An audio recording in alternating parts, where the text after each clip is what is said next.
بسم الله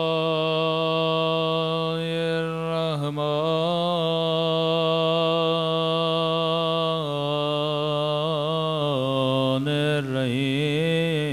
الرحيم الحمد لله رب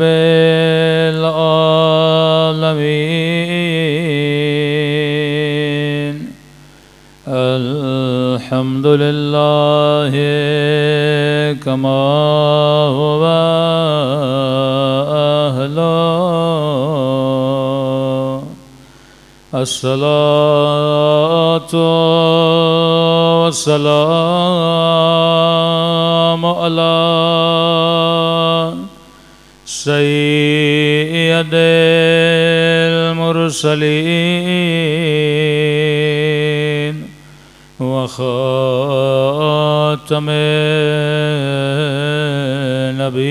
النبيين أبي القاسم محمد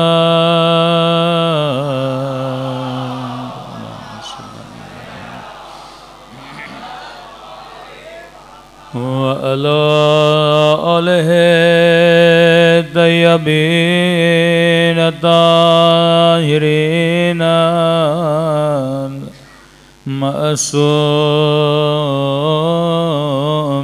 المعصومين سب مل کے اپنے مولا کی دعا اللہم کل ولیک حجت ابن الحسن صلواتک علیہ وعلی آبائه فی هذه الساعة وفي كل وليا وحافظا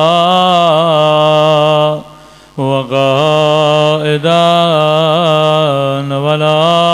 وناصرا ودليلا حتى تسكنه أروك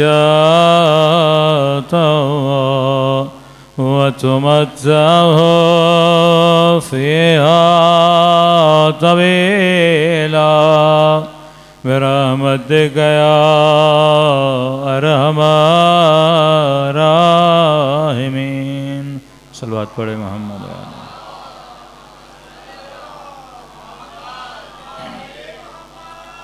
بسم اللہ الرحمن الرحیم رب اشرح لی صدری ویسر لی امری واحلل عقدۃ من لسانی یفقهوا قولی اما بعد فقط قال سبحانہ وتعالی فی محکم کتابہ بسم اللہ الرحمن الرحیم فاسألوا اہل الذکر ان کنتم لا تعلمون صلوات پڑھے محمد وعلی محمد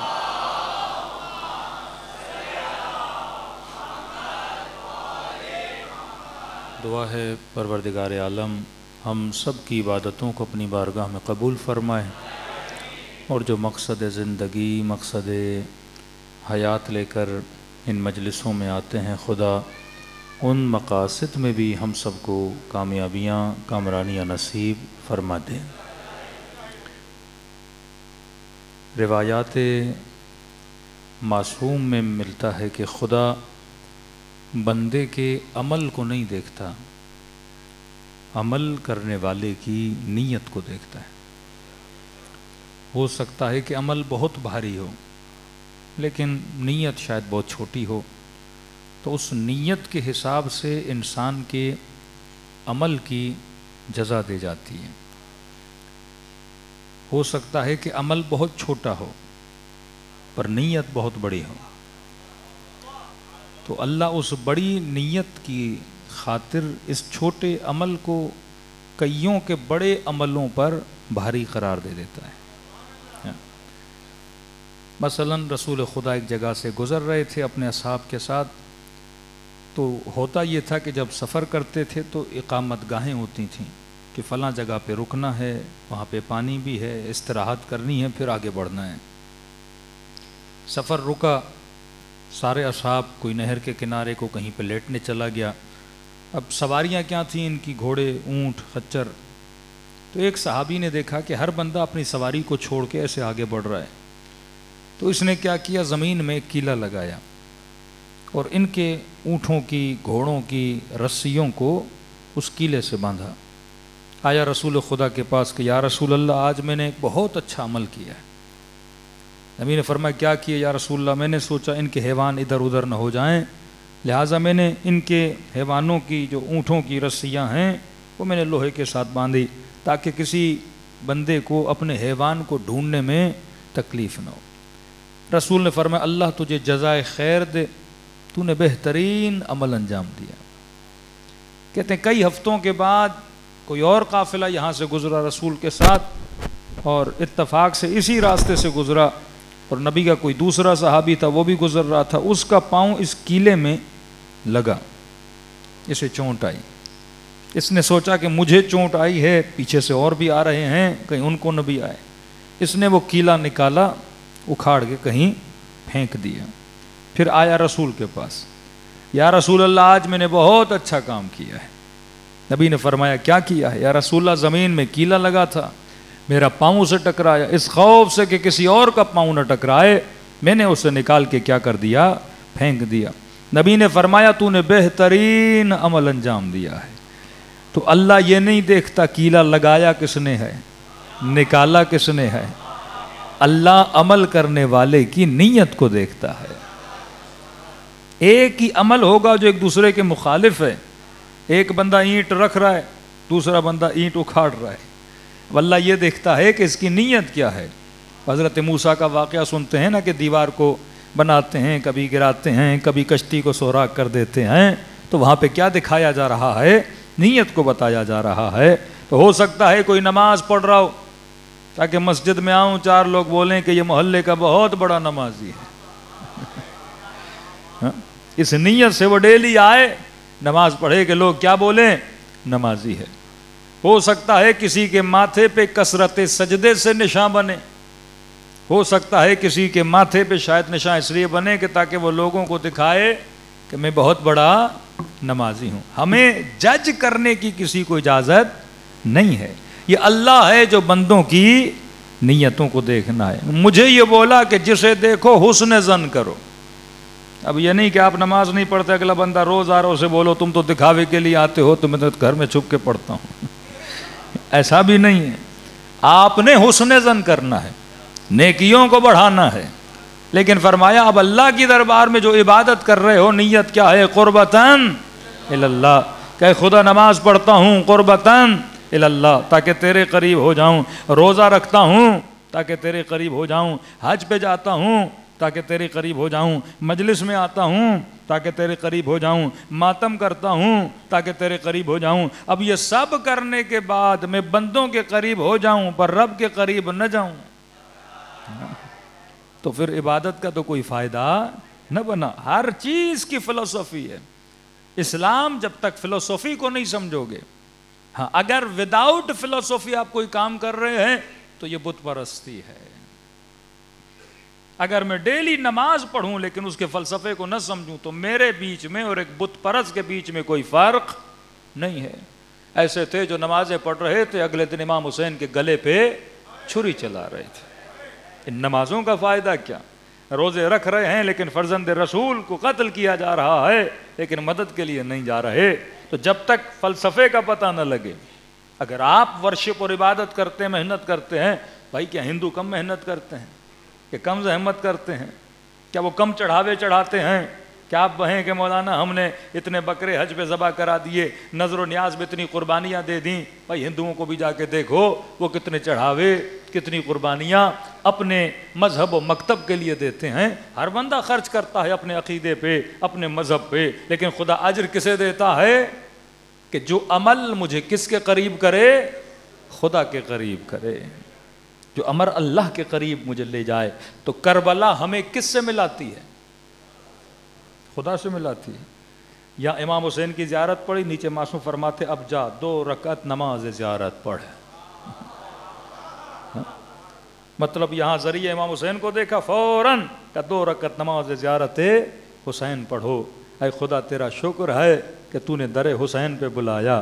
خدا نے در حسین پہ بلایا، حسین نے در خدا پہ بھیج دیا. عجیب کنیکشن ہے. وہ یہاں بلاتے ہیں، یہ اللہ کی طرف بھیج دیتے ہیں. خدا کو بھی پتا ہے کہ میں نے عزتیں کسے دینی ہیں. کبھی کبھی بندے کو عزت دیتا ہے، بندہ خود کو عزت دار سمجھنے لگتا ہے. یہ سمجھے کہ بھائی سارا کمال کس کا ہے؟ میرا ہے. کوئی سنگر ہو، اچھی آواز ہو اور گنگنانے لگے، مجمع اس کے پیچھے، سارے رش لگ جائے کہ جناب جہاں بھی جائیں اس کے کنسرٹ میں لاکھوں لاکھوں لوگ جمع ہو جائیں. اب یہ اس وہم میں چلا جائے کہ یہ لوگ کس کے لیے جمع ہو رہے ہیں؟ میرے لیے جمع ہو رہے ہیں. یہ کس کے کمال پہ جمع ہو رہے ہیں؟ میری آواز کے کمال پہ جمع ہو رہے ہیں. لیکن 5 منٹ کے لیے سوچے یہ گلا کس نے دیا؟ یہ ہوا کس نے دی؟ یہ آواز کس نے نکال دی تیرے وجود سے؟ تو اب جب اصل کو سوچے گا تو پھر اپنے اوپر ناز نہیں کرے گا، عطا کرنے والے پر ناز کرے گا. یہ کمال خدا ہے. خدا کو پتا ہے کہ عزت کسے دینی ہے. خدا نے اتنی عزت دی امام حسین کو اور اہل بیت کو، یہاں تک کہ بعض لوگوں کو اندیشہ ہو گیا الیاذ باللہ کہ یہ خدا ہیں یا یہ اللہ ہیں. ان کے در پہ آ کے سجدے بھی کرنے لگے. لیکن یہ عزت علی ابن ابی طالب ہے. جب دیکھتے تھے کوئی ہمیں عزت دے رہا ہے اور کہتے تھے کہ ہماری عزت میں ہی خدا کی عزت ہے، بندوں کو خدا کے در پہ لے کر جاتے تھے.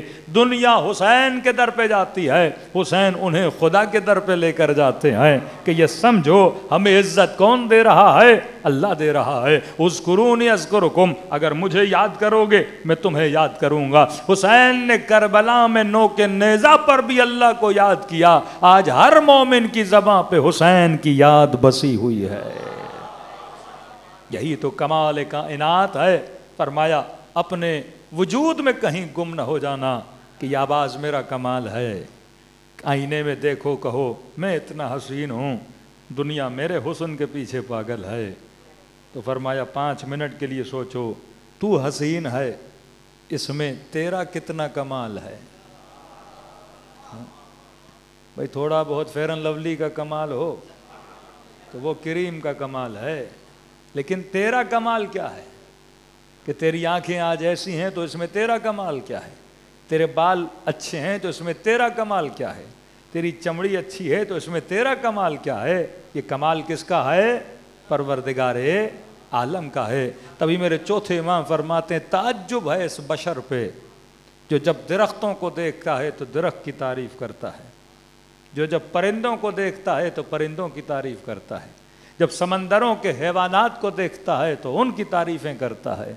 کبھی کسی کی آنکھ کی تعریف، کبھی کسی چہرے کی تعریف، کبھی کسی پھول کی تعریف، کبھی کسی منظر کی تعریف، کبھی کائنات کی حسین مناظروں کی تعریف. فرمایا عجیب ہے جو حسن کو دیکھ کر حسن کی تعریف کرتا ہے پر خالق حسن کی تعریف نہیں کرتا.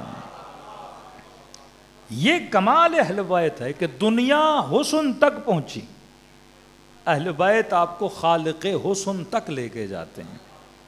اسے کہتے ہیں ڈیپ تھنکنگ، یعنی آپ کو زیادہ سوچنے پہ مجبور کرتے ہیں. کہ فرمایا کبھی دیکھو 2 لوگ ہیں نا، ایک بندہ ڈیلی اپنے گھر سے آفس جا رہا ہے، ایسے جا رہا ہے، 4 درختوں کو دیکھ رہا ہے، 4 پرندوں کو دیکھ رہا ہے، اور ڈیلی جاتا ہے آتا ہے، سوچتا نہیں ہے، دیکھتا جاتا ہے دیکھتا جاتا ہے. یہ جو نظر ہے یہ حیوانی نظر ہے. اسی گلی سے کوئی بلی بھی گزری، اس نے بھی ایک پتا دیکھا، ایک درخت دیکھا، اور دیکھتے دیکھتے اپنا کھانا وانا ڈھونڈتے چلی گئی. اسی گلی سے کوئی گدھا گزرا ہوگا، اس نے بھی 4 درخت دیکھے ہوں گے، پتے دیکھے ہوں گے، کہیں پہ کوئی کچھ مل گیا گھاس واس، اس نے کھا لی ہوگی. اب صبح کو میں اٹھوں جسے بولا جاتا ہے انسان، اب میں بھی گلی سے ایسے ہی گزروں جیسے بلی گزرے، جیسے گدھا گزرے، تو مجھ میں اور بلی میں اور گدھے میں کوئی فرق نہیں ہوا. آنکھ اس کی بھی چربی سے بنی ہے، میری بھی بنی ہے، دیکھ وہ بھی رہا ہے میں بھی رہا ہوں. فرق کیا ہے؟ فرمایا فرق انسان یہ ہے کہ جب انسان درخت کو دیکھتا ہے، پتے کو دیکھتا ہے، پودے کو دیکھتا ہے، یہ سوچتا ہے کہ اس دانے کو درخت کس نے بنایا، یہ سوچتا ہے واقعاً اتنا سا دانہ تھا، آج اتنا بڑا درخت بنا، کس نے دانے کو جان دی؟ کس نے اس کو آکسیجن دی؟ اصلاً اس دانے میں علم ہے کہ اسے پتا ہو کہ میں مٹی میں جاؤں گا، میں ہرا بھرا ہو کے نکلوں گا۔ پلاننگ ہونی چاہیے نا۔ آپ ایک تصویر بناتے ہو، رنگ لاتے ہو، قلم لاتے ہو، بورڈ لاتے ہو، پھر سوچتے ہو کہ اب میں نے گرین کلر کرنا ہے، یلو کلر کرنا ہے، اب یہاں پہ وائٹ کرنا ہے، یہاں پہ بلیک کرنا ہے، پھر نقشہ بناتے ہو، کس طرح کی تصویر ہوگی، چہرہ بناتے ہو یا کوئی درخت بناتے ہو۔ ایک چھوٹا سا دانہ جس کو آپ نے زمین میں ڈالا اور چند دنوں کے بعد دیکھتے ہو کہ چھوٹا سا پودا بن کے نکلتا ہے۔ اس کو کس نے کہا کہ اس شیپ میں نکلنا ہے؟ اس کو کس نے کہا کہ اس کلر میں نکلنا ہے؟ اس دانے کو کس نے آرڈر دیا کہ کسی دانے سے میٹھا بن کے پھل بن رہا ہے، کسی دانے سے کھٹا لیمو نکل رہا ہے، کسی دانے سے سیب بن رہا ہے؟ اس کی پوری کلر، اس کی پوری ڈیزائننگ یہ کون بتا رہا ہے؟ جبکہ آپ دانے سے بات کرو کہ دانے صاحب آپ کو پتا ہے کہ آپ نے کیا بننا ہے، دانا کوئی بات ہی نہیں کرتا۔ اس کے اندر کوئی یو ایس بی لگاؤ، کوئی ڈیٹا ہو، کوئی پلاننگ ہو، کوئی پروگرامنگ ہو، اسے پتا ہو کہ جیسے موبائل کے اندر ڈیٹا ہے، چپ ہے، پلاننگ ہے کہ بٹن دبے تو یہ کرے، یہ بٹن دبے تو وہ والیوم اپ ہو، اس سے ڈاؤن ہو، اس سے یہ ہو، اس سے اوپن ہو، اس سے کلوز ہو، اس سے یہ ہو، پوری پلاننگ ہے، اس کے پیچھے ایک سافٹ ویئر ہے۔ اس دانے کے اندر کون سی پلاننگ، کون سا سافٹ ویئر ہے کہ دانا جب مٹی میں جاتا ہے تو دانے کو بھی پتا ہے میں نے کیا کرنا ہے، مٹی کو بھی پتا ہے میں نے کیا کرنا ہے، سورج کی کرنوں کو بھی پتا ہے میں نے کہاں تک جانا ہے، پانی کو بھی پتا ہے میں نے کہاں تک غذا دینی ہے۔ اور عجیب ہے، نہ دانے کا رنگ مٹی سے ملتا ہے، نہ مٹی کا رنگ دانے سے ملتا ہے، لیکن جو اس کے وجود سے چیز نکلتی ہے اس کا رنگ ہی تیسرا ہے۔ مطلب مٹی بھی پھیکی، دانا کھا وہ بھی پھیکا یا کڑوا، لیکن اس سے جو پھل نکل رہا ہے وہ میٹھا۔ جو پانی آیا وہ بھی کھٹا نہیں تھا، جو مٹی تھی وہ بھی کھٹی نہیں تھی، جو دانا تھا وہ بھی کھٹا نہیں تھا، لیکن جو نکلا وہ لیمبو بن کے نکلا۔ ایک ہی مٹی ہے، کسی کو میٹھا بنا رہی ہے، کسی کو کھٹا بنا رہی ہے، کسی کو یلو بنا رہی ہے، کسی کو روز بنا کے باہر نکال رہی ہے، کسی کو خوشبودار بنا کے باہر نکال رہی ہے۔ اب انسان کا کام ہے کہ سوچے۔ اب یہ گدھا نہیں سوچتا، یہ بلی نہیں سوچتی، کیونکہ اس کے پاس نظر ہے، انسان کے پاس بصر ہے۔ ان اللہ بصیر بالعباد، فرمایا نظر سے بصر تک آؤ، نظر پہ باقی رہو گے تو تجھ میں اور حیوان میں کوئی فرق نہیں ہے، جب بصیر بنو گے تو پھر حر بنو گے، جب بصیر بنو گے تو میں سمے تمار بنو گے۔ تو چیزوں کو دیکھنا اور ڈیپلی سوچنا، پھر اس کے حسن کے خالق تک پہنچنا، پھر زبان سے یہ کہنا کہ سبحان اللہ، اب یہ تسبیح سیدہ بن جاتی ہے۔ پھر کہنا کہ الحمدللہ، یہ شکر ہے اس خدا کا جس نے نطفے سے مضغہ بنایا، مضغے سے علقہ بنایا، علقے سے چھوٹا بچہ بنایا، بچے سے مجھے بڑا بنایا، بڑے کرنے کے بعد مجھے شعور دیا، اور شعور دینے کے بعد مجھے فرش عزاء حسین پہ بلایا۔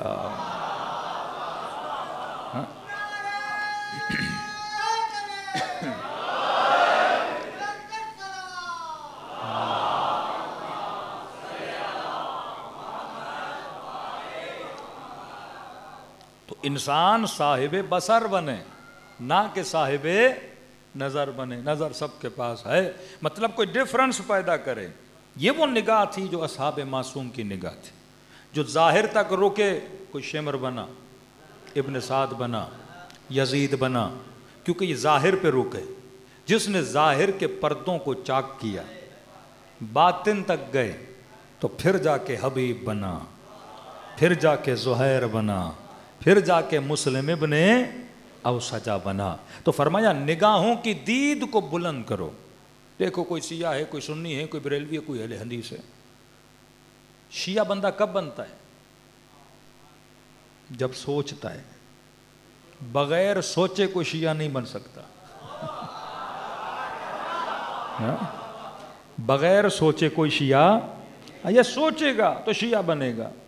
آپ روڈ سے جلوس نکال کے گزرے اور آپ نے کہا لعنت بر یزید سلام بر حسین اور یا حسین کرتے گئے. اب اگر اس کا سننا گدھے جیسا ہو،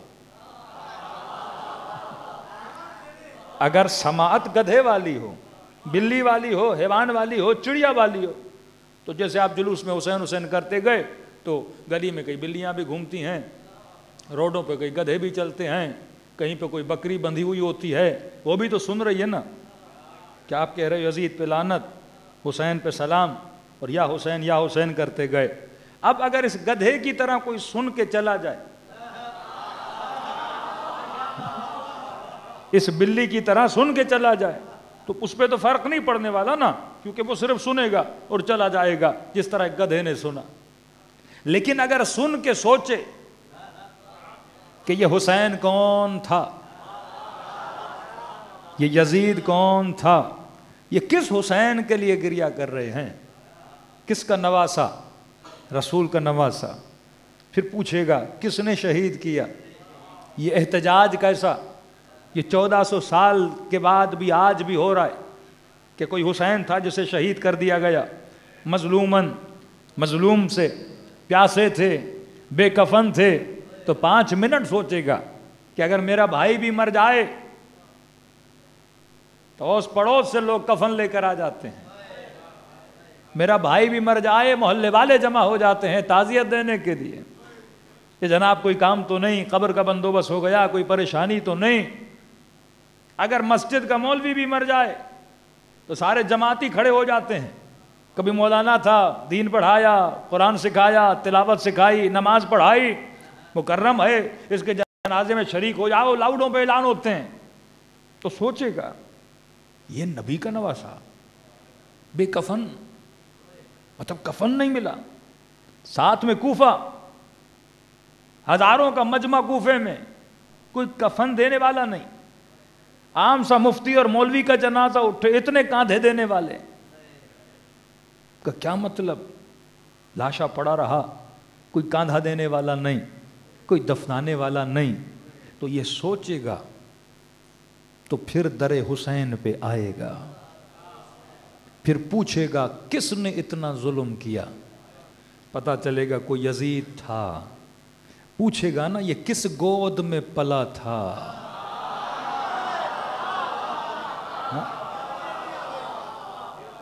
سوچے گا تو کڑی سے کڑی پکڑے گا کہ ایک کربلا میں سے علی اکبر بھی مل رہا ہے، بھتیجا مل رہا ہے قاسم، کہ کہہ رہے چچا الموت لی احلا من العسل، موت میرے لیے شہد سے زیادہ میٹھی ہے. بچے اپنی جانوں کو ایسے قربان کر رہے ہیں. دیکھے گا کوئی ہور تھا اس لشکر سے ادھر آیا، کوئی زہیر تھا عثمانی مکتب تھا ادھر آیا، کوئی وہب تھا مسیحی تھا ادھر آیا. تو سوچے گا یہ سارے مسلمان کم از کم ایک مسیحی جتنی محبت حسین سے کرتے، زہیر جتنی محبت حسین سے کرتے، ہور جتنی محبت حسین سے کرتے. تربیت کہاں پائی ان لوگوں نے، مطلب کتنی کسی کے دل میں نفرت ہو کہ وہ حسین کو قتل کرے. کربلا میں 2 چیزیں آپ کو بڑی واضح نظر آتی ہیں، ایک طرف ہے محبت، دوسری طرف ہے نفرت.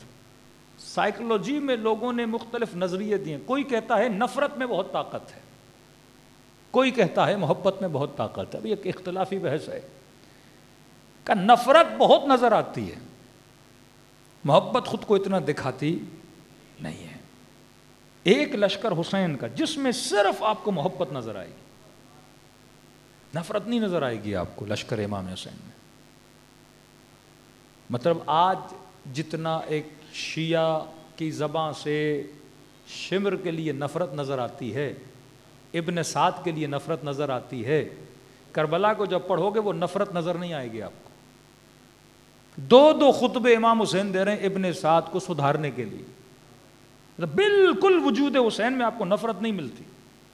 دشمن ہے پھر بھی سمجھا رہے ہیں ادھر آ، مطلب بالکل ایسے کہ جیسے کوئی اپنا بچھڑ گیا ہو. اور کوشش کی جا رہی ہو کہ یہ نہ جلے، اسے میں یہاں لاؤں۔ کسی جوان نے تو کہا مولانا یہ باتیں آپ لوگ کرتے ہماری سمجھ میں نہیں آتی کہ شمر مولا کے سینے پر سوار ہے۔ آغا پناہیان پڑھتے ہیں کہ اس وقت بھی امام حسین سے بار بار ایک بات کر رہے تھے کہ تھوڑی دیر مجھے دیکھو، بار بار شمر کو کہہ رہے تھے مجھے دیکھو، کہتے یہ نہیں دیکھتا تھا، کہ بار بار کہہ رہے تھے کہ شمر تھوڑی دیر میرے چہرے کو دیکھو، لیکن یہ گریز کر رہا تھا امام حسین کو دیکھنے سے۔ کہ کیوں کہہ رہے تھے دیکھو؟ کہ کیونکہ حسین کے چہرے میں کشش تھی، کہ شاید دیکھ کے شرما جائے کہ میں کس کے سینے پر سوار ہوں۔ پھر وہ امام زمانہ کا سلام پڑھتے ہیں، میرا سلام ہو کربلا کو شہید پہ جس کے گردن کو پیچھے سے کاٹا گیا۔ کہتے ہیں اس لئی کو بھی پتا تھا اگر حسین کو دیکھوں گا تو کہیں پزل نہ ہو جاؤں، کہیں دل نرم نہ ہو جائے، کہیں ارادے سے پلٹ نہ جاؤں، تو کہتے ہیں اس نے امام حسین کو پلٹا تاکہ میری نگاہ حسین کے چہرے پہ نہ پڑے۔ تو کسی نے کہا کہ مولانا یہ سمجھ نہیں آتی، قاتل کو پانی پلا رہے ہیں، ابن سعد کو سمجھا رہے ہیں، آخری دم تک شمر کو کہہ رہے ہیں گلے کو نہ کاٹ، یہ قتل کرو گے تو پھر نجات نہیں ملے گی، قتل نفس، قتل امام کی معافی، کہ ہر گناہ کی معافی ہے، قتل امام کی معافی نہیں ہے۔ مطلب کوشش کر رہے ہیں ان دی اینڈ تک کہ ہمیں سے بڑے گناہ سے کیا کریں، بچائیں، کہ یہ سمجھ نہیں آتی۔ ابن سعد کو مولا کیوں سمجھا رہے ہیں؟ کہ امام کو پتا نہیں، قسی القلب ہے، امام کو پتا نہیں سدھرے گا نہیں۔ میں نے کہا کہ رسول کو پتا نہیں مکے کے مشرک نہیں سدھریں گے۔ اس نیت سے تبلیغ نہیں کی جاتی کہ اگلا بندہ سدھرے گا نہیں تو میں چھوڑ دوں۔ میں نے کہا ایک چھوٹی سی مثال دے رہا ہوں، اس میں گلاس میں کیا ہے؟ پانی۔ پانی کی ایک نیچر ہے، جس طرح اللہ کہتا ہے نا ہم نے ہر بچے کو اسلام کی فطرت پہ پیدا کیا۔ فطرت ہے نیچر، پانی کی کیا ہے؟ نیچر۔ نیچر کیا ہے پانی کی؟ پیاس کو بجھانا۔ اب آپ غصہ کریں کہ مولانا پانی ہے تو اس نے صرف شیعوں کی پیاس بجھانی ہے، وہابی پیے تو یہ پیاس نہ بجھائے۔ نہیں میرے بھائی، پانی کی نیچر ہے پیاس بجھانا۔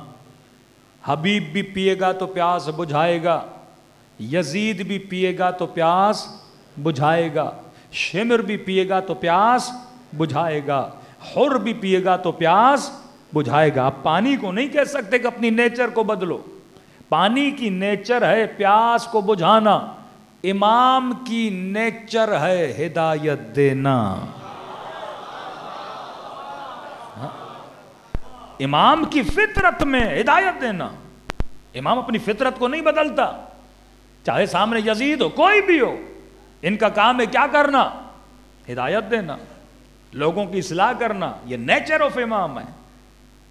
کچھ رائٹ ہیں امت کے امام پہ، کچھ رائٹ ہیں امام کے امت پہ، کچھ رائٹ ہیں امت کے نبی پہ، کچھ رائٹ ہیں نبی کے امت پہ۔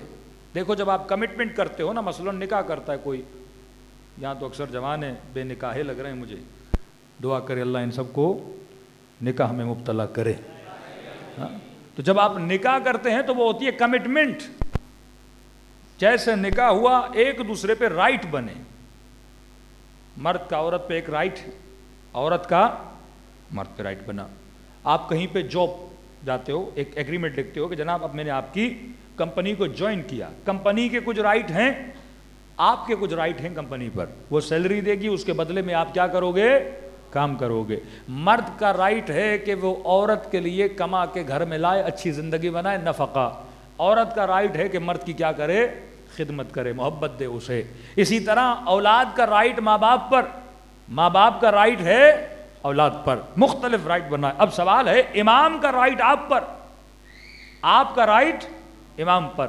جب آپ نے کہا نا اشہد اللہ الہ الا اللہ، اب اللہ کے حق آپ پر ہے، آپ کا حق اللہ پر ہے۔ واشہد ان محمدا عبدہ ورسولہ، اب نبی کا حق ہے کہ امت کو ہدایت دے، امت کا حق ہے کہ نبی سے کیا لے؟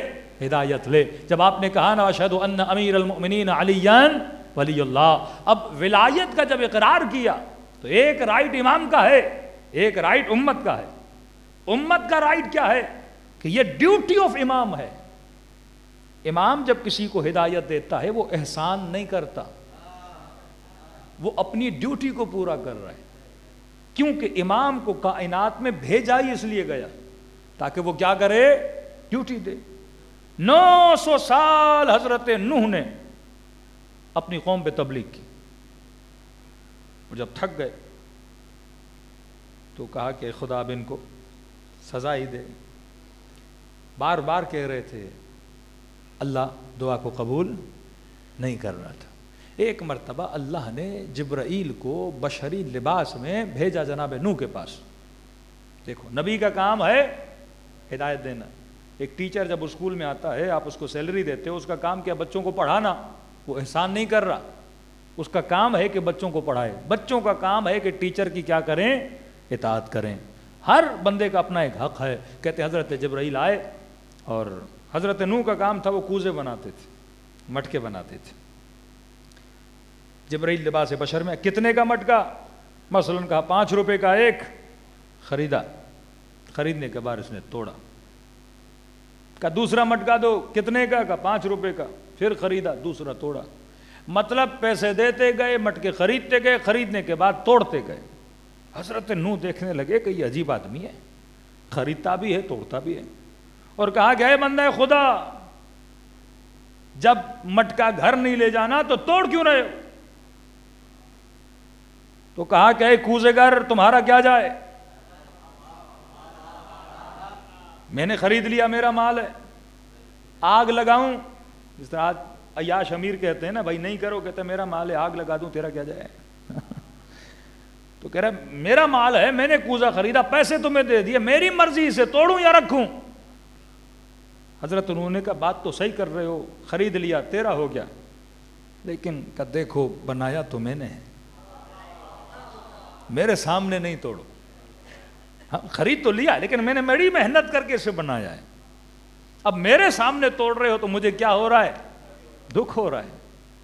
جناب جبرائیل نے کہا نوح تو نے مجھے پہچانا نہیں, میں جبرائیل ہوں, رب کا پیغام لے کر آیا ہوں. کہ بار بار کہہ رہے ہو عذاب بھیجو, اللہ کہتا ہے ایک کوزہ بناتے ہو, توڑنے میں تجھے دکھ ہوتا ہے, اتنے بندوں کو بنایا میں نے. کہ محنت کر, زحمت کر, اتنی جلدی کہہ رہے ہو کہ عذاب مانگو. اپنے بندوں کو میں خدا کیسے ماروں, اپنے ہاتھوں سے بندوں کو عذاب میں مبتلا کروں اور یہ مر جائیں. تو فرمایا امام ہو یا نبی ہو, اس کی ڈیوٹی کیا ہے, امت کو کیا کرے, ہدایت دے. اور ہر امام نے اس ڈیوٹی کو بخوبی انجام دیا. نو کے نیزہ پہ چڑھ گئے, ہدایت سے دست برداری نہیں کی, چادریں لٹا دی, 4 سالہ بچیوں نے تماچے کھا لیے, اکبر قربان کر دیے, عباس کے بازو کٹوا دیے, لیکن اصلاح امت جدی, اصلاح سے کبھی دستبردار نہیں ہوئے. عجیب ہے, عجیب ہے تاریخ. ہماری نگاہیں اور ہیں, اہل بیت کا طریقہ اور ہے. میں نے کہا نا ان کے وجود میں نفرت آپ کو بہت کم ملے گی, ان کے وجود میں محبت ہی محبت. لشکر یزید آؤ گے صرف نفرت نظر آئے گی, یعنی مجسمہ نفرت و بغض, یہ مجسمہ محبت و عطا. جب کہا نا کیوں مارنے آئے ہو, تو کہا بغضاً لابیک, یعنی ان کا وجود کس سے بھر چکا تھا, نفرت. تو نفرت بندے کو اندھا بنا دیتی ہے, اس قدر اندھا ہو جاتا ہے کہ اس کو پتہ نہیں لگتا کہ یہ 6 مہینے کا بچہ ہے. اس قدر وہ اندھا ہو جاتا ہے کہ اسے پتہ نہیں لگتا کہ یہ 4 سال کی بچی ہے. دیکھو ٹاپک سے ریلیٹڈ نہیں ہے لیکن بات چھڑی ہے. ایک نفرت آدمی کو اندھا بناتی ہے, ایک طاقت آدمی کو اندھا بناتی ہے.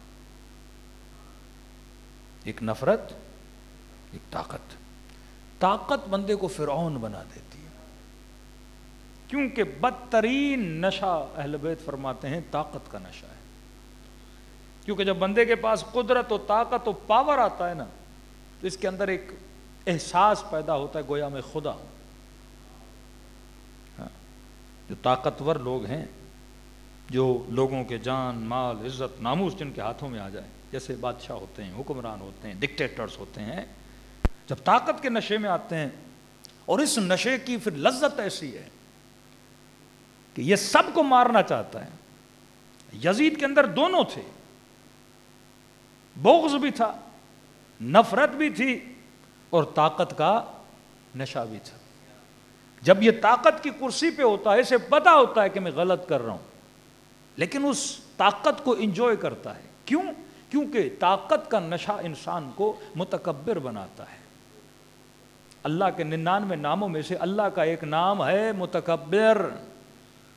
فرمایا تکبر صرف خدا میں، کیونکہ طاقت مطلق خدا کے اندر ہے، اس کے علاوہ اگر میں طاقت کے نشے میں آ گیا، اس کا الٹرنیٹ ہے مجھے تکبر آئے گا۔ تکبر کا مطلب کیا؟ کیونکہ جب طاقت ہوتی ہے نا، میں کہوں کرو اور ہر بندہ میری اطاعت کرے اور ایک میری اطاعت نہ کرے، یہ میرے مزاج سے ٹکرا جاتا ہے کہ جناب ہر بندہ میری بات مان رہا ہے، یہ کون ہے جو میرے سامنے کھڑا ہو گیا؟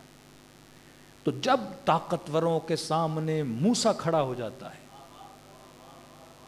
جب طاقتوروں کے سامنے ابراہیم کھڑا ہو جاتا ہے، تو ان کا ایگو ہرٹ ہوتا ہے کہ ارے لاکھوں کا مجمع، لاکھوں کی فوجیں مجھے سجدہ کریں، یذبحون ابناءہم ویستحیون نساءہم، میری مرضی میں ان کے بچوں کو ذبح کروں، ان کی عورتوں کو اٹھا کے لے جاؤں، یہ میرے سامنے نہیں بولتے، یہ ہے کون موسیٰ؟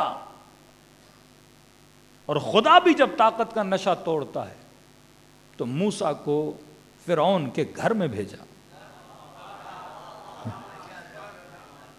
کہا تو ہی پالے گا جو کل تجھے ہی ختم کرے گا، تیرے ہی گھر میں پلے گا۔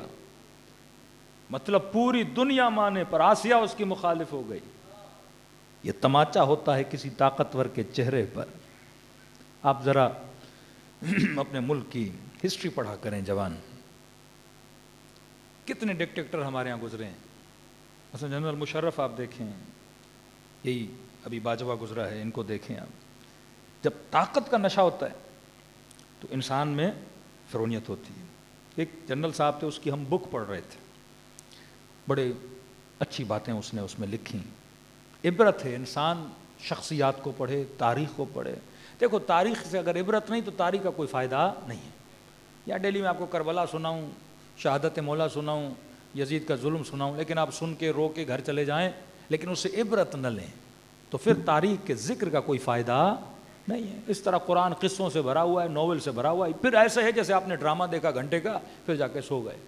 تو کسی ڈرامے میں انسان ایموشنل ہو کے رو بھی لیتا ہے، کسی ڈرامے میں بڑا لطف بھی لیتا ہے، کسی ہیرو کی شجاعت کو دیکھ کے اس کے وجود میں مزہ بھی آتا ہے، تھوڑی بہت تالیاں بھی بجائے گا، واہ واہ بھی کرے گا، پھر جا کے سو جائے گا۔ لیکن اس ڈرامے نے اس کے وجود پہ کوئی اثر نہیں ڈالا۔ کربلا ڈرامہ نہیں ہے،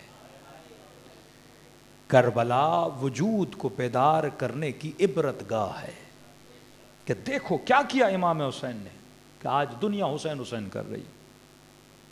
سب کچھ تھا یزید کے پاس، کیا نہیں تھا اس کے پاس؟ معرفت نہیں تھی اس کے پاس۔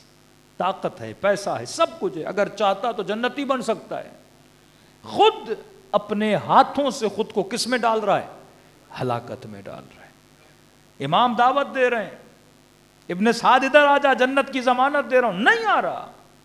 طاقت کے نشے میں سمجھ رہا ہے کہ 30,000 کا لشکر ہے، میری مرضی ہے، میں یہ طاقت کا نشہ ہے کہ مولا حسین کے بدن پہ گھوڑے دوڑائے جا رہے ہیں۔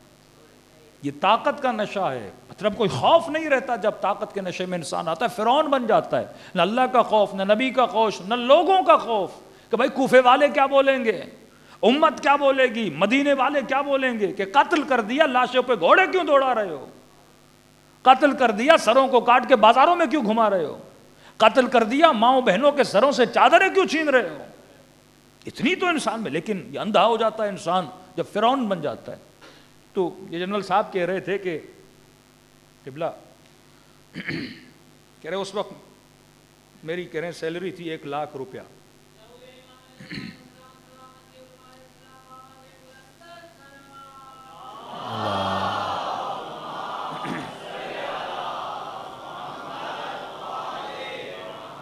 فرماتے اس وقت میری سیلری تھی 1,00,000 روپیہ، ابھی کہہ رہے ہیں میری سیلری ہے 18 لاکھ، لیکن میں اس 1 لاکھ کی جاب کو ابھی تک مس کر رہا ہوں کہ مجھ سے 18 لاکھ لو، 1 لاکھ دو، لیکن وہ طاقت دو مجھے. اتنا برا ہے طاقت کا نشہ. تو کہتے ہیں آپ بچپن میں ہم سنتے تھے نا علاؤدین کا چراغ. کس کو؟ علاؤدین کا چراغ. کہتے ہیں ہمارے پاس وہ چراغ تھا. پوری کتاب میں لکھتے ہیں ہمارے پاس وہ چراغ تھا. کہ وہ چراغ کیا تھا؟ کہ وہ ٹیبل پہ پڑی گھنٹی تھی کہ ٹن کر کے بجاتے تھے نوکر کمرے میں. جی سر، کہ اب میں جو آرڈر کروں اس نے لانا ہے. بندے کو بلاؤں بندہ آ جائے، کھانا بولوں کھانا آ جائے، جو بولوں اس نے کرنا ہے. کہ وہ جو طاقت ہے وہ انسان کو کیا بناتی ہے؟ فرعون بناتی ہے. اس طاقت کو ہضم کیسے کرنا ہے؟ تخت پہ بیٹھ کر بھی محمد جیسا اخلاق کیسے بنانا ہے؟ سلیمان کی شاہی بھی ہو پر رب کی بندگی میں کیسے آنا ہے؟ تبھی کہا نا کہ ہر بندہ حق حاکمیت نہیں رکھ سکتا. سائنا للنفس مطیعا لامر مولا، جس کے اندر سیانت نفس ہو. یہ مسند پہ بیٹھنا یہ ایک نشہ ہے. مولا فرماتے ہیں ہر قوم کا اپنا نشہ ہوتا ہے. کسی کو چرس کے نشے میں مزہ آئے، کسی کو پیسے کے نشے میں مزہ آئے. فرمایا مولویوں کا نشہ کیا ہے؟ عالم کا نشہ کیا ہے؟ اس کو چرس میں تو مزہ نہیں آئے گا. فرمایا مولوی کا نشہ ہے واہ واہ. ہاں یہ حدیث کے جملے ہیں. مولوی کا نشہ ہے تعریف، چاپلوسی، کیا کہنا قبلہ. اور کراچی ہو اور منہ میں پان ہو پھر واہ واہ رکے ہی نہ. ہاں بعض تو ایسے تھے جو واہ واہ کر کے آنکھیں بند ہو جاتی تھی، پھر آنکھ کھلتی تھی، پھر واہ واہ وہیں سے شروع ہو جاتی تھی. ہاں یہ جو تعریف کا نشہ ہے یہ سب سے بڑا دشمن ہے. فرمایا عالم کا نشہ ہے اس کی تعریف کرنا کہ فوراً اس نشے میں چلا جاتا ہے. حاکم کے پاس پھر ہر نشہ ہوتا ہے. تعریفی نشہ بھی ہے، طاقت کا نشہ بھی ہے، مال کا نشہ بھی ہے، پاور کا نشہ بھی ہے. یہ کمپلیٹلی فرعون بننے کی صلاحیت اس کے اندر ہے. 90% طاقتور فرعون بن چکے ہیں اور فرعون بن کے دکھایا انہوں نے. ہمارے ایک دوست مولانا تھے، عرض کر رہے تھے کہ جب تہران سے مشہد جانا چاہ رہے تھے تو کہہ رہے مولانا راستے میں بسیں رکتی تھیں واش روم وغیرہ یوز کرنے کے لیے. تو ہوتا یہ تھا کہ جب واش روم جاتے تھے تو باہر کوئی بندہ کرسی لگا کے بیٹھا ہوتا تھا اور جو بھی جاتا تھا اس سے وہ 500 تومان، 1000 تومان، 2000 تومان مانگتا تھا واش روم یوز کرنے کے. اور جو نکل رہے تھے کسی کو ڈانٹ رہا تھا، کسی کو کیا کر رہا تھا. کہ اتنی سختی اس نے کی ہوئی تھی کہ یہاں بیٹھو یہاں نہ بیٹھو، شینک کو اس طرح استعمال کرو، لائن اس طرح سے بنا اور یہ کرو اور وہ کرو. کہ شامت آئی ہوئی تھی لوگوں کی. اب ہر بندے نے واش روم بھی جانا ہے لیکن کرسی پہ ایک بندہ بیٹھا ہوا تھا. کہتا ہم اس وقت سوچنے لگے جب باتھ روم کی کرسی بندے کو اتنا فرعون بنا دیتی ہے. ہاں باتھ روم کی کرسی ملی ہے اسے. بھائی یہ باتھ روم کا اختیار آپ کے پاس ہے، جیسے بھیجو کہ اس نے فرعون بنا دیا اس نے. اب سوچو تخت و تاج کی کرسی بندے کو کیا بنا دیتی ہے. یہ اگر تزکیہ انسان میں نہ ہونا، کہیں پہ پریزیڈنٹ بن گیا، کہیں پہ ٹرسٹی بن گیا، کہیں پہ انجمن کا صدر بن گیا، یہ انسان خوف کرے کہ جناب ایسی کرسی پہ بیٹھ رہا ہوں فرعون بن سکتا ہوں میں. کیونکہ اس کرسی میں پتہ نہیں کیا ہے کہ بیٹھنے کے بعد بندہ اپنے وجود میں نہیں ہوتا، وہ فرعون بن جاتا ہے. تبھی فرمایا کہ پہلے ان کا تزکیہ کرو، ان کی سوچوں کو پاک بناؤ. انہیں یہ سوچ دو کہ دنیا میں جو کچھ ہے وہ تیرا نہیں ہے. یہ امانت کرسی امانت الہی ہے. کوئی سرکاری عہدہ ملتا ہے تم خدمت خلق کے لیے، نہ کو خلق کو لوٹنے کے لیے آئے ہو. یہ جو لوٹ کا بازار پاکستان میں گرم ہے کہ جس بندے کو جتنا موقع ملتا ہے وہ اتنا لوٹ کے چلا جاتا ہے. ہمارے یہاں تو جو نہ لوٹے کہتے ہیں سادہ ہے, بے وقوف ہے. جو جتنا مال بنائے کہتے ہیں اس سے بڑا تو کوئی مولانا عقل مند نہیں ہے. یعنی یہ مینٹلٹی جرنل عوام کی بن چکی ہے کہ وہ آفیسر جو نہیں کھاتا کہتے ہیں یہ بے وقوف ہے. جو 4 سال میں 40 سال جتنا پیسہ جمع کر دے کہتے ہیں اس سے بڑا کوئی عقل مند نہیں ہے. مطلب ہم مجلس میں آتے ہیں تو علی علی کرتے بھی ہیں, علی کو سنتے بھی ہیں, لیکن جب مجلس سے باہر جاتے ہیں اور جس نظام میں جا کے رہتے ہیں وہ نظام وہی ہے جو امیر شام والا. تو کیسے بچوں کی اصلاح ہو؟ 1 گھنٹہ دین کی میٹھی میٹھی باتیں سنیں, لیکن جب مجلس سے اٹھیں آفس میں جائیں تو نظام برا, اسکول میں جائیں تو نظام برا. تو ناممکن ہے کہ 1 گھنٹے کی اصلاح اور 23 گھنٹوں کا نظام اس بچے کو سدھار دے. ہو نہیں سکتا.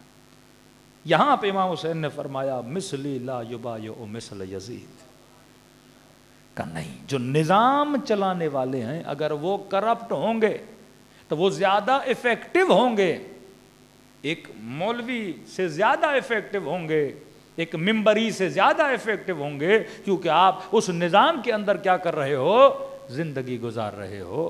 لیکن پھر بھی شکر خدا ہے کہ غلط نظام میں بھی رہتے ہوئے حسین نے مجلس کا بندوبست کیا. یعنی خدا کی قسم اگر یہ مجلس سے نہ ہوتی تو ہم بھی آج قسی القلب بن چکے ہوتے, ہم بھی آج مردہ ضمیر بن چکے ہوتے, ہم بھی آج کسی مظلوم کے لیے آواز نہ اٹھاتے کہ میرا کیا جائے, ہم بھی آج تعصبات میں گھرے ہوتے, میں شیعہ ہوں وہ سنی ہے میں اس کی حمایت کیوں کروں. یہ حسین کا نظام تھا جس نے فرش پہ بلایا, کبھی اصغر پہ رلایا, کبھی سکینہ پہ رلایا, کبھی زینب کی چادر پہ رلایا, اور رولا رولا کے شیعوں کے دلوں کو کیا کیا, نرم کیا. اور جب دل نرم ہو جاتا ہے پھر وہ ہر مظلوم کی آہ پہ آہیں بھرنے لگتا ہے, آنکھوں میں آنسو آنے لگتے ہیں. جب رسول خدا سے پوچھا یا رسول اللہ قساوت قلب کی نشانی کیا ہے, فرمایا قسی القلب بندے کی نشانی یہ ہے کہ خدا جب بندے سے ناراض ہوتا ہے اس کے دل کو سخت بنا دیتا ہے, سختی کا مطلب قسی بنا دیتا ہے. اور قساوت کی نشانی ہے جمود العین, جب دل قسی ہو جاتا ہے تو خدا اس کی آنکھوں کو خشک کر دیتا ہے, اس سے گریے کو چھین لیتا ہے. تبھی کہا وَضْحَكُوا قَلِيلًا وَابْكُوا كَثِيرًا, کم ہنسا کرو زیادہ رویا کرو. زیادہ ہنسنا دل کو سخت بنا دیتا ہے, زیادہ رونا دل کو نرم بنا دیتا ہے. تبھی کہا کبھی غم حسین میں رو, کبھی شب جمعہ دعائے کمیل میں رو, کبھی تہجد کے نماز وتر کے قنوت میں گریا کرو, کبھی ابو حمزہ سمالی پڑھ کے گریا کرو. دیکھو تو صحیح علی کی عبادتیں کہ کمیل کہتے ہیں مولا سجدے میں جا کے یہ دعا پڑھتے تھے جو مشہور ہوئی دعا کمیل, کیونکہ نقل کرنے والے جناب کمیل ہیں. یہ دعا اصل میں جناب خضر سے چلتی ہوئی آ رہی ہے. امیر المؤمنین سے کمیل نے سنی اور کہا کہ پوری دعا علی نے سجدے میں پڑھی, اور کہا جب سجدے سے مولا کا سر اٹھا تو جس مٹی پہ سجدہ تھا وہ علی کے آنسوؤں سے مٹی گیلی ہو چکی تھی. ایسا ربط خدا سے, ایسا ربط پروردگار عالم سے, کیونکہ انہوں نے اس حسن کو دیکھا تھا کہ جو حسن سب کو اپنا دیوانہ بنا دیتا ہے. فطرت عاشق حسن ہے.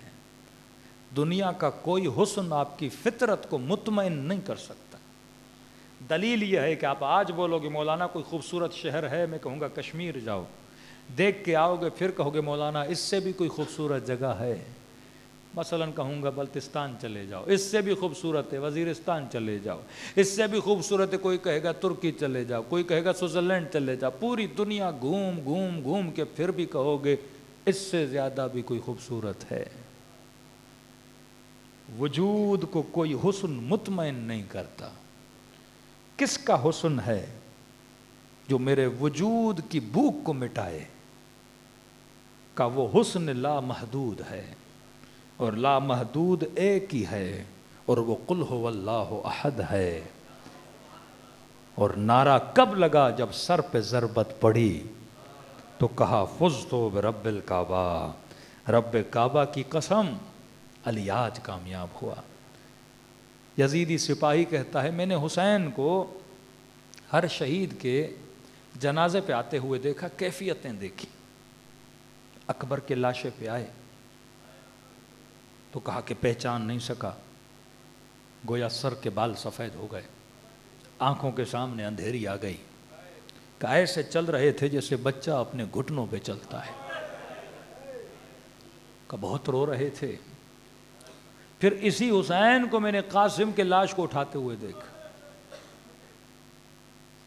پھر کہتے ہیں کہ سب سے زیادہ اگر کسی لاشے پہ میں نے روتا ہوا پایا وہ حسین کا بھائی عباس علمدار تھا۔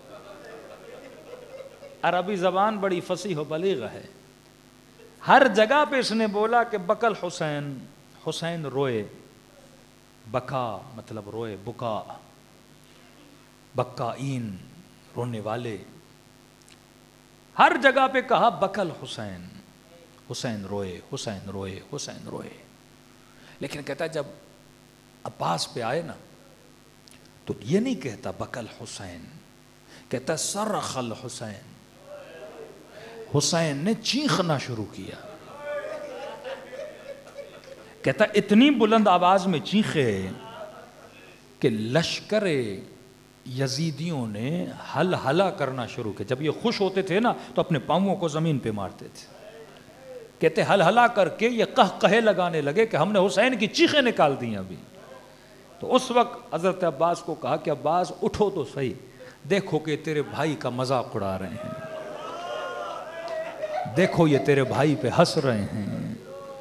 کہتے یہاں حضرت عباس نے تڑپنا، لیکن کیا کریں، ایک آنکھ میں تیر ہے، بازو کٹ چکے ہیں۔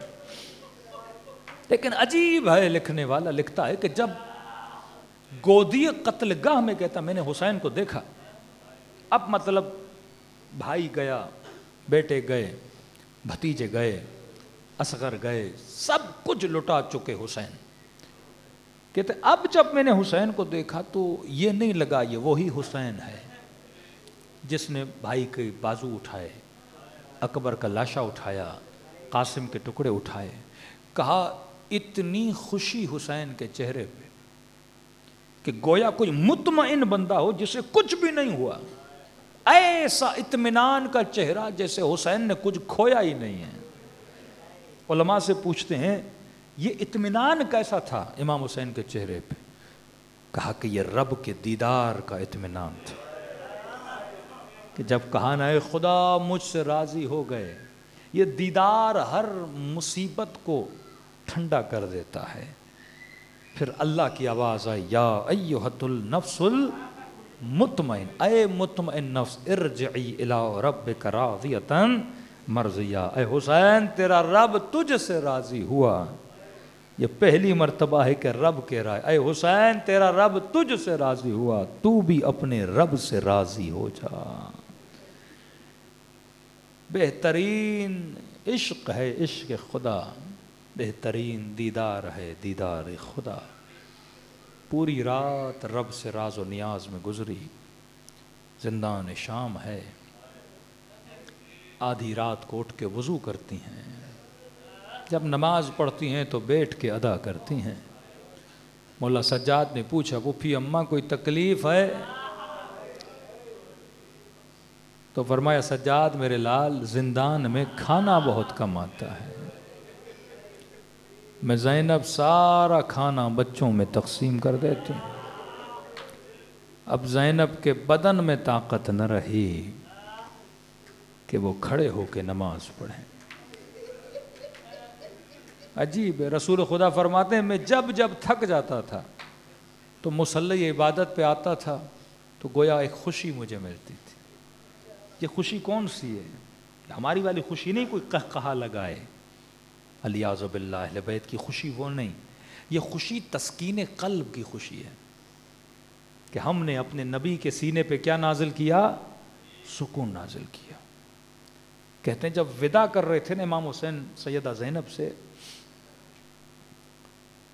تو جب خیمے سے نکل رہے تھے تو بی بی کو سب کچھ بتایا کہ میں شہید ہو جاؤں گا، خیموں کو آگ لگے گی، چادریں چھن جائیں گی. کہتے ہیں بی بی زینب نے جب سنا نہ تو غش کھا کے اس خیمے میں گر پڑی. کس میں طاقت ہے جو اتنی مصیبتوں کو برداشت کرے؟ سوائے امام کے غیر امام میں تو اتنا حوصلہ نہیں ہوتا. تو اس وقت روایات کے جملے ہیں کہ امام حسین نے اپنی بہن کے سینے پہ ہاتھ رکھا اور کوئی دعا پڑھی. تاریخ لکھتی ہے اس دعا کے بعد جناب زینب ہر میدان میں آگے آگے نظر آئیں. یعنی کوئی سوچ بھی نہیں سکتا تھا کہ بی بی زینب بھائی کے لاشے کو دیکھیں کہ امام زین العابدین کے چہرے کا رنگ سفید ہو گیا. وہاں پر بھی اگر امام کے نگاہوں کو اپنی طرف کوئی متوجہ کر رہا ہے وہ سیدہ زینب ہے. کہ اونٹ کی اونچائی سے خود کو زمین پہ گرا دیا. کہ بی بی نے ایسا کیوں کیا؟ کہ سیدہ کو خوف آیا کہیں سجاد زیادہ دیکھیں روح نہ پرواز کر جائے. کہتے فوراً خود کو اونٹ سے نیچے گرایا کہ مولا کی نگاہ سیدہ پہ ڈائیورٹ ہو جائے اور بابا کے جسم پہ دوبارہ نگاہ نہ پڑے. حوصلہ دیا امام. یہ اس حوصلے کا نام کیا ہے؟ وہ قرآن کی آیت کہ ہم نے وانزلنا السکینہ، ہم نے سکینہ کو نازل کیا. کس کے دل پر؟ رسول خدا کے دل پر.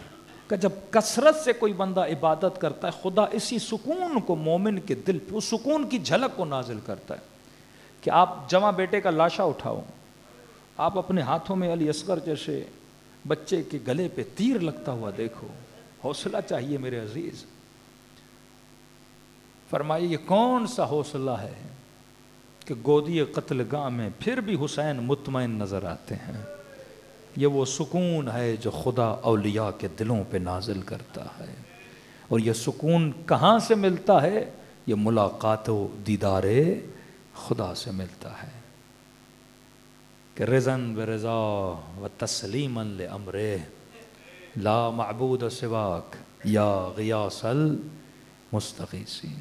دلوں کو کربلا لے جائیں، ایسے سلام کریں جیسے زینب نے بھائی کو سلام کیا. دعا کریں خدا یہ سکون، یہ معرفت، یہ محبت، یہ عشق جو شہداء کربلا کو ملا ہم سب کو بھی نصیب فرمائے اور ہمیں بھی ایسا اطاعت گزار بنائے جیسا اصحاب امام حسین کو بنایا. فرمایا اگر خلوص سے میرے بابا کو سلام کرو خدا تجھے ثواب زیارت حسین عطا کرے گا. بہترین ذکر ہے سلام امام حسین. چند لمحوں کے لیے دلوں کو کربلا لے جائیں اور ایسے سلام کریں جیسے بیویوں نے اپنے بھائی کو سلام کیا.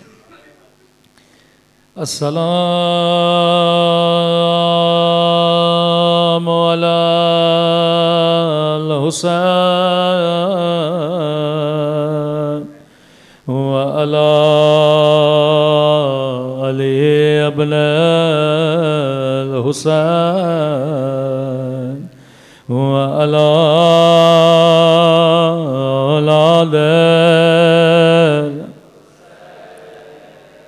وعلی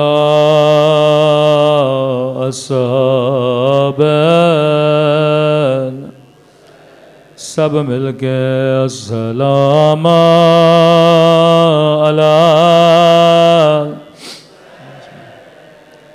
وعلی علی ابن سب مل کے وعلی اولاد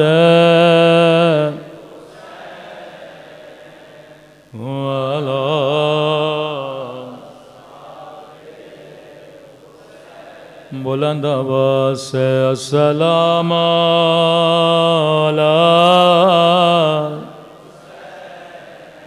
وعلی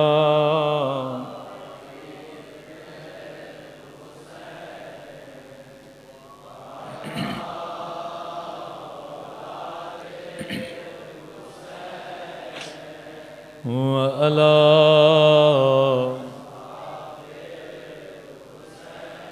میرا سلام ہو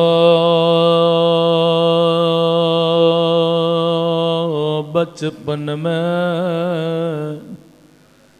جھکی ہوئی کمر پہ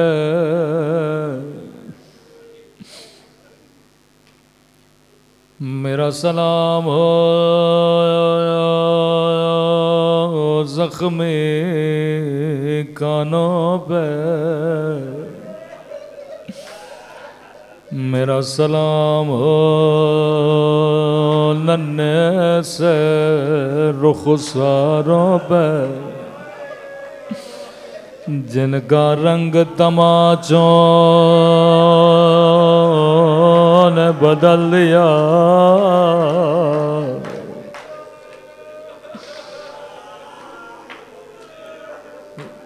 فرمایا مومن تو سن کے برداشت نہیں کرتا لیکن میں نے یہ منظر اپنی آنکھوں سے دیکھا ظالم نے کس طرح سے میری سکینہ کو تماچے مارے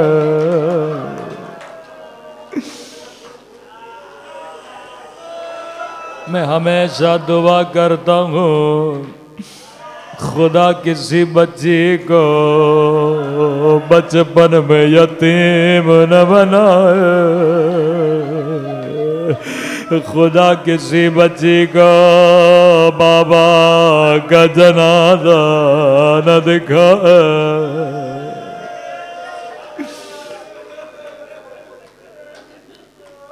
فرمایا مومن جب جب آنکھوں میں آنسو میرے ظہور کے لیے دعا کیا کرو کہنے لگا مولا جب دعا کروں تو خدا کو کون سا واسطہ دوں فرمایا اللہ کبھی دو واسطے رد نہیں کرتا ایک میری پھوپھی زینب کا واسطہ دوسرا میری ننھی سی سکینہ کا واسطہ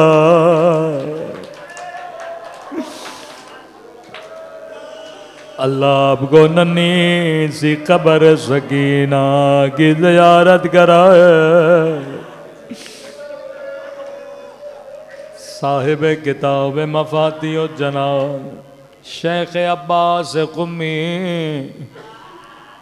ان کے بیٹے کو گلے کا کینسر ہوا کہتے ہیں میں نے خواب میں رسول خدا کو دیکھا کہنے لگے عباس قمی کے بیٹے مجھے سکینہ کے مصائب سنا کہتے میں نے کہا یا رسول خدا میں کیسے گستاخی کروں فرمانے لگے میرا حسین آنے والا ہے تو مجھے سکینہ کے مصائب سنا کہتے ہیں جب میں خواب سے اٹھا اللہ نے مجھے کینسر سے شفا دی میں سمجھ گیا سکینہ کی مصیبت میں خدا نے شفا رکھی ہے کہنے لگا یا رسول خدا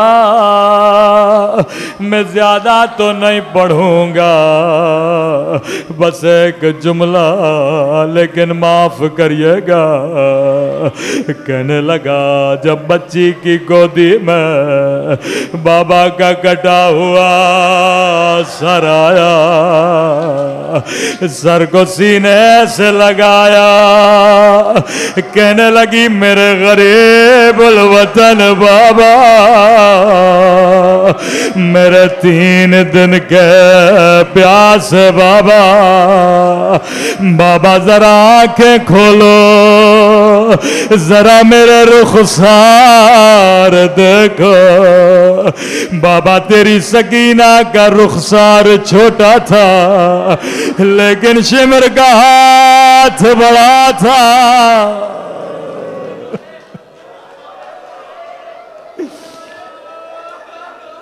کہتے ہیں رسول خدا زار و قطار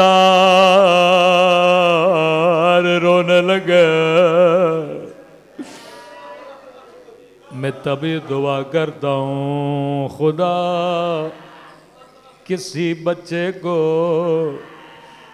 بچپن میں یتیم نہ بنائے. یتیمی کا درد بڑا مشکل ہے. خدا آپ کے والدین کا سایہ آپ کے سروں پہ سلامت رکھے. تاریخ میں کچھ بچے بچپن میں یتیم ہوئے. بچے بہت ہیں, کچھ بچیاں ہیں, کچھ بچے ہیں. پہلی بچی جو بچپن میں یتیم ہوئی تھی نام زینب ہے. اللہ کسی بچی کو ماں کا زخمی جنازہ نہ دکھائے. اللہ کسی کو ماں کا ٹوٹا ہوا بازو نہ دکھائے. کہتے ہیں جب گھر سے جنازہ اٹھا علی کاندھا دے کے جا رہے ہیں, حسنین چھوٹے ہیں. کہنے لگے حسن میرے لال مجھے کسی کے چلنے کی آوازیں آ رہی ہے. مولا حسن کہتے ہیں میں نے غور سے دیکھا کون ہے. دیکھا یہ زینب آہستہ آہستہ ماں کے جنازے کے پیچھے پیچھے. فرمایا حسن میری غیرت برداشت نہیں کرتی, زینب کو گھر لے کر جاؤ. میں کہوں علی بچی کو آنے دے, باپ کا سہارا موجود ہے, بھائیوں کا حصار موجود ہے. مولا رات بھی ہے اندھیرا بھی ہے, لیکن کہ نہیں زینب کو گھر لے کر جاؤ. علی اس وقت نہ تھے جب شرابی کا دربار تھا, نامحرموں کا مجمع تھا, سر پہ چادر نہیں تھے.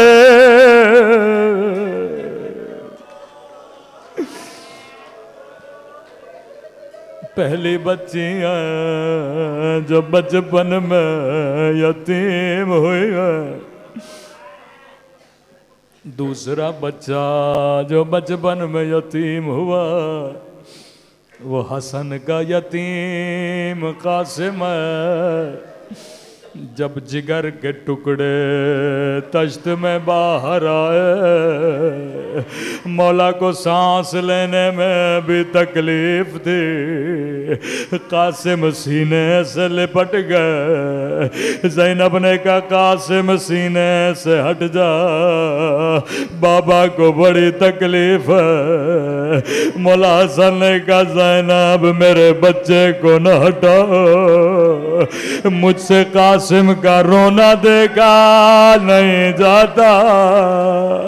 مولا حسن ذرا کربلا آئیے, ایک 4 سالہ بچی ہے, کسی نے پیار سے نہیں ہٹایا. شمر نے بالوں سے کھینچا, اتنے زور سے تماچے مارے کہ بچے بے ہوش ہو گئے. ہائے زینب کی یتیمی, قاسم کی یتیمی, پھر کربلا میں سکینہ کی یتیمی. لیکن عزیزوں آج کی رات ایک 5 سالہ بچہ یتیم ہوا ہے. وہ بچہ امام زمانہ ہے. بابا کو زہر دے گئے، بابا کا سر اپنی گود میں لیا ہے۔ میں چھوٹا سا عرض کروں گا، امام زمانہ آپ یتیم ہوئے لیکن بڑے خوش نصیب ہیں کہ بابا کو غسل بھی دیا، بابا کو کفن بھی دیا، اپنے بابا کے جنازے میں بھی گئے۔ مولا جب غسل دے رہے تھے بدن پہ کوئی زخم تو نہیں تھا، تیروں کے نشان تو نہیں تھے، لیکن ہائے زین العابدین، بدن پہ گھوڑے دوڑائے گئے، کسی نے تیر مارا، کسی نے تلوار مارے، جسے کچھ بھی نہ ملا اس نے پتھر لیا، میرے مولا کے بدن پہ مارا۔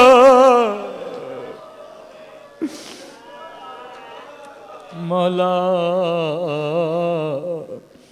آپ نے وہ منظر نہیں دیکھا جو زینب نے دیکھا، وہ 70 قدموں سے دیکھ رہے تھے اور ظالم گلے پہ چھری چلاتا رہا، رو رو کے کہتی رہی نگاد میرے 3 دن کا پیاسا حسین، اما زہرا نے چکیاں پیس پیس کے بولا تھا،